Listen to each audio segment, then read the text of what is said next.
Hi, everyone. Welcome to the Andrea Pearson Show. My name is Andrea. I am the host of this show.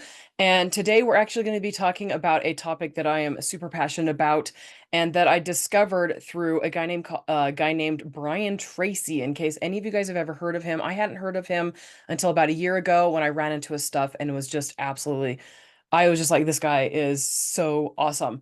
And I'm going to be sharing a clip of his and then talking about it. But first, my question for you guys, those of you guys who are watching or listening, is what is the most valuable thing you do for your company?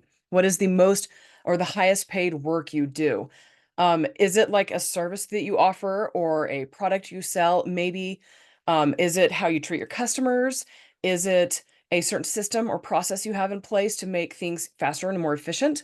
My answer is going to be no. That is not the most valuable. None of those things are the most valuable things you do. And they're also not the highest paid things you're doing. That product that you're selling for several hundred to $7,000, several thousand dollars, or if you're an author for 20, whatever dollars, that product is not the most valuable thing you do. It's not the most valuable thing that you have in your company and at your basically within grasp. Um, those are results of the most valuable thing you do. The results, they're products of this most valuable thing I'm going to be talking about today, and that is deep thinking. Now, every time I do this as a workshop to live people, they kind of stare at me like, "What are you talking about? That's not plausible. That's not possible. Like, why is deep thinking the most valuable thing I do?" And I'm going to have you guys actually go and watch Brian Tracy's YouTube videos. Just kind of go binge Brian Tracy. He is absolutely phenomenon. He's an absolute phenomenon. Anyway, deep thinking is the most valuable thing you can do because when you are deep thinking, when you set aside time to not be distracted. And when you set aside time, hold on, sorry, had to move my microphone so I don't accidentally whack it. When you set aside time to just sit and think, that is when your best ideas come about. So the product that you sell or the service that you sell, it came about because you set aside time to sit and think. You set aside time to brainstorm, to consider risks and any bad consequences that would come because of this product that you're doing or this service that you're offering. You set aside time to basically come up with a plan to mitigate that risk.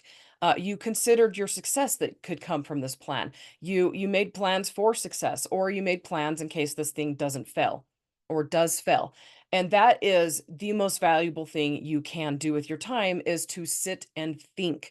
And I'm not just talking like, brain, like daydreaming. I'm talking about that active, you all know what it feels like when you're sitting there either with a pen and paper or just like thinking deeply without even needing to make notes. I'm definitely a pen and paper type person.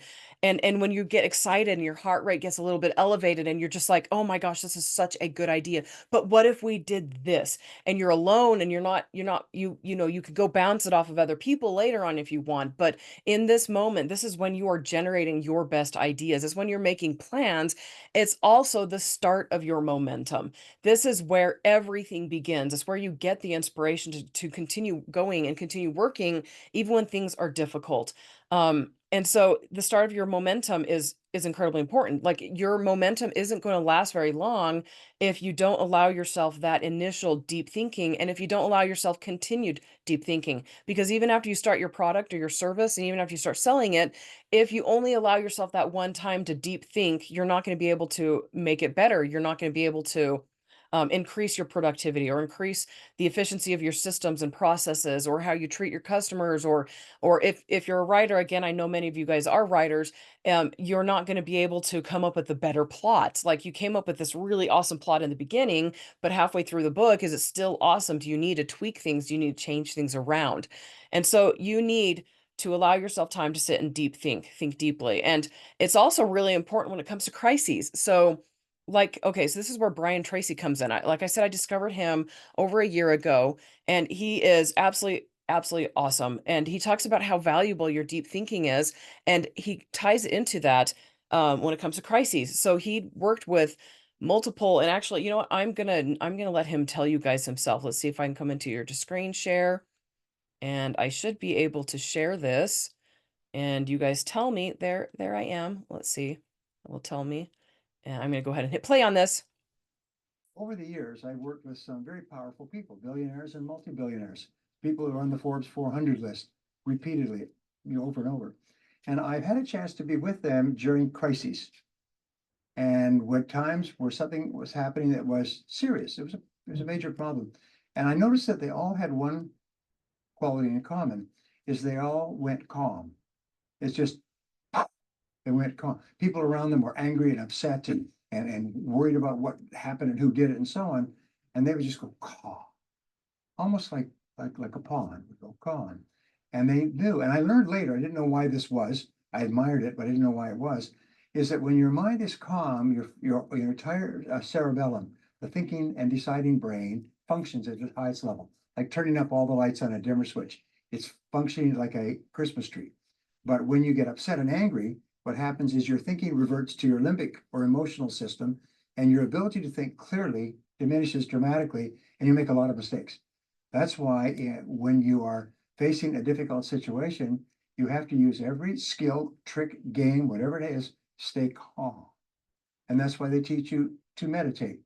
And they find that meditators in business are far more successful because they can automatically trigger their mind into the calm of meditation when they're facing a crisis. It enables them to think with greater clarity.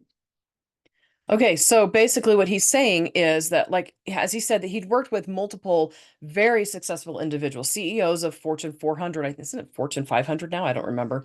Anyway, just really, really successful people. And like a crisis would happen, like a product fails, or maybe like, I don't know, I'm not going to give you reasons, give you ideas, what could have happened. But basically everybody's panicking except the CEO. They're just calm. They're not frazzled.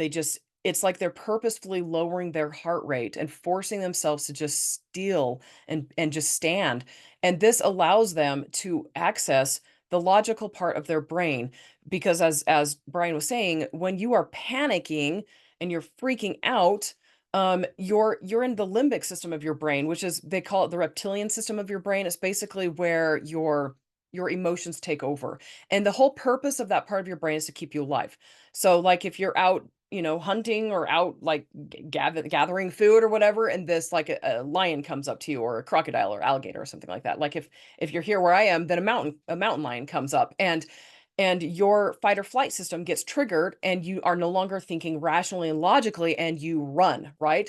And nowadays, like, the same thing gets triggered even though we might not actually be faced with a life or death situation. It just makes us feel like it is life or death, like, oh my gosh, and you panic and you stress and you're just making horrible choices. And like, it happens when you're arguing with your loved ones. Like, you go into this fight or flight moment where, and it can actually be very damaging to your relationships.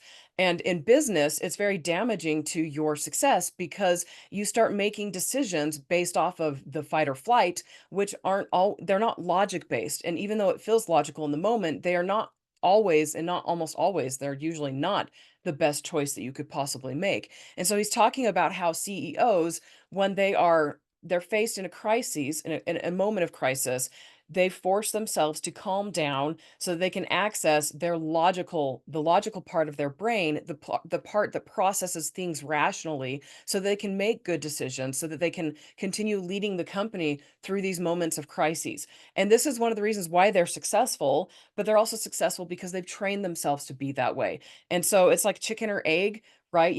Are they successful because that's how they are, or did they do that as a successful person and become even more successful? And so calm allows your thinking brain to function at its highest level. And when crises come, your previous deep thinking allows you to make good choices, and allows you to be reasonable, and allows you to be decisive and rational. And that's not the only thing. So, like, deep thinking is really important, especially in moments of crises, but you have to actually be able to train yourself to stay calm, and train yourself to remain rational and reasonable. And the way you do that is a lot of years of practice. And he talked about meditation specifically. I know there's been a lot of studies done that people who are religious tend to access that part of their brain better than people who aren't religious and people who don't meditate. And because prayer is a lot like meditation, it's a calm, quiet, deep thinking aspect of your life. And so if you're not religious, meditation is still important. And I know a lot of people who meditate as part of their religion. But meditation is still hugely beneficial, and it trains you to think calmly. Yoga is another thing that's really, really great, especially the kinds of yoga that allow you to focus on your breathing techniques and holding really difficult poses and staying calm and not going, "Oh, I can't do this." Just focusing through the pain and through the difficulty while focusing on your breathing. Anyway, so you train yourself to use every single trick, every single strategy, every single tactic that you know of to remain calm during stressful situations. And okay, so the quality of your thinking decides the level of your success.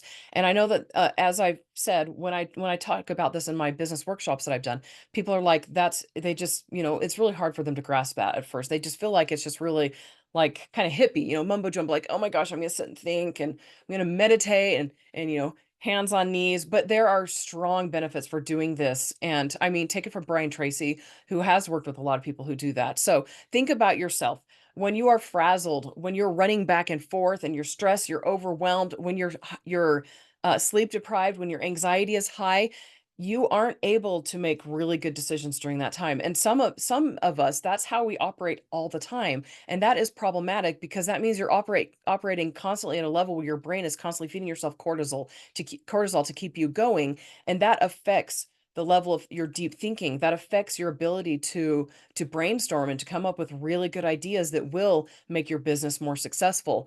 And another thing that goes into that is how often you're on your device or on a screen or watching TV. That impedes your ability to think deeply. And not just because that's not what you're doing at that moment, it's because it's training your brain to need a quick fix all the time. It's basically an addiction. It's giving you a dopamine hit when you're swiping and whatever. And it could be even doom scrolling, but it's still giving you a dopamine hit. And so being on your phone, being on a computer all the time, it prohibits yourself from that achieving that level of concentration where you can think deeply and where you can brainstorm and come up with really good ideas and really good plans to come or to make it through problematic situations. And so teach yourself to sit and think with no distractions, because your future success depends on it. And that's pretty much it for this episode, guys. I feel very strongly about this topic because, okay, so those of you guys who don't know what Clifton Strengths is a personality test basically that's based on careers. It's meant for workplace situations. And I went and took that test and found that my number one strength is focus, which basically means that I don't rabbit hole, I don't get distracted really easily. And I've realized that delving and it is a natural strength for me, but I have to actually develop it. It doesn't come naturally. I mean, it does, but it doesn't. I have to still learn how to trigger that side of me. I still have to learn how to not get distracted by phones, right? And I still have to learn to not rabbit hole and to be able to just sit and think calmly. And I'm very much a go, go, go type person. I don't like to sit still. I'm always moving and very physically active. And so the problem with that is it is deep thinking, um, generally, it sometimes requires you to just sit, right? And I was doing that this past weekend, just sat with a piece of paper and I sat and brainstormed for an hour, and it was really amazing. And then other time for people like me, your deep thinking might come best when you're hiking or when you are walking. And I'm not a runner. I will never run. I hate running. I've had 6 knee surgeries, so there's my excuse. But it to me is just it's like purposefully stabbing yourself in the eye with a pencil. But I do know that runner's high is a thing. I get it when I'm hiking. I absolutely love hiking, and so if you're a type of personality where you need to be go, go, go, and you need to deep think like me, like hiking and being out in nature and just being out of your house and away from your regular situation is a very powerful thing to do. And it's very useful as well. And even if you aren't like the type of person who needs movement to be able to function and focus, it can still help you get the blood moving and get you into a point where you get that runner's high, and allows you to think deeply. Anyway, like I said, that is all I want to talk about for this episode. I hope you guys are enjoying it. Again, if you have any questions, post them below. But I do want to say one caveat. It's going to be hard for me to keep track of questions. And so if you have a question, I would really love it if you could put it in my document just to allow me so that I can see what I've already answered, what I haven't answered. Go ahead and put them down below as well. That's fine too. But the easiest way for me would be a document, just because then I've got the document inside the show notes, and then I can just have everything in one spot. But I understand it's harder to get there. So go ahead and put them in the comments and I'll get to them as quickly as I'm able. Hit the like and the subscribe button and the bell icon to be alerted to future videos.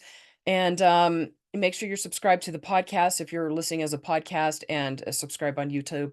Guys, thank you so much for watching. I really appreciate you. I love you all. And I'm excited for you guys to find your success. So go and set aside some time to sit and think deeply this week. That is your challenge. And I'll talk to you all later. Bye.